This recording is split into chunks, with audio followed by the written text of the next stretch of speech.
it is the weekend, Friday, and maybe you want to take in a good movie. Here with a couple of reviews this morning is Toledo Free Press film editor James A. Molnar. James, good morning. Morning. Thanks for having me in, guys. Yeah, Absolutely. always love to have you in on Fridays. And a lot of people like to head out to the movies, and you've got a couple that you're going to be talking about with us this morning. Yes, the first one is That Awkward Moment. It is a movie starring Zac Efron that we've been hearing about for a while, and now it's out in theaters. Zac Efron is back in theaters, and this one follows him and his two compatriots who are kind of slight misogynists, if you will, but it is a comedy, and it's kind of like Sex and the City for single guys. And the great part about this movie is the chemistry between these three guys. As you see, there's Zac Efron, Miles Teller, and Michael B. Jordan, who we first saw in Friday Night Lights and was incredible in Fruitville Station last year. And that's really where this movie shines, is the chemistry.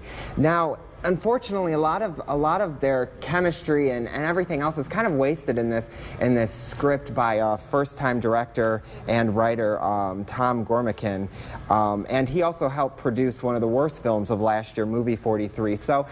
But I'm giving him a little leeway here because it's only 95 minutes, so it's not too bad. It's rated R, so it is kind of formulaic and unfunny at times. What's the plot? Are they just out hooking up with girls like that?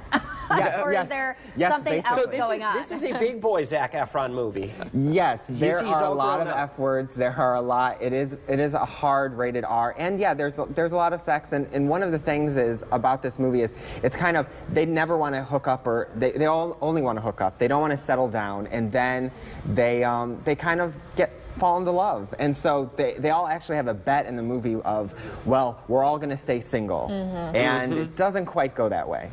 But if you're looking for, you know, kind of a fun movie, this is good. But overall, though, I gave this 2 out of 5 stars. This is one of those movies that the studios kind of just dump into theaters in January, just to kind of forget about. Make a couple million. Yeah, the next Zac Efron movie I'm looking forward to is actually Neighbors, which comes out later this year. That one looks a lot funnier with Seth Rogen. Next up for us today? Next up is Labor Day. This one is starring Kate Winslet and Josh Brolin. Josh Brolin plays an escaped convict, and she kind of houses him and keeps him up. And initially, of course, I'm sure she's scared and not quite sure what to do with him.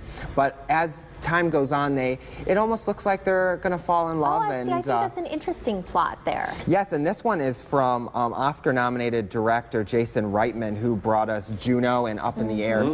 So he definitely has the directing and acting or writing chops here. This one's PG-13, so a little less hard on the profanities and whatnot. And it is just under 2 hours, but overall, right now, the critics aren't saying it's the greatest movie. They say the best thing is the chemistry, just like with the last movie, and that the acting is good, but sometimes the story is a little weird, especially in the third act. You've been busy.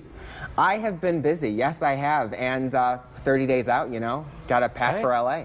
Sounds good, my friend. Well, we'll catch up with you. You're going to the Oscars?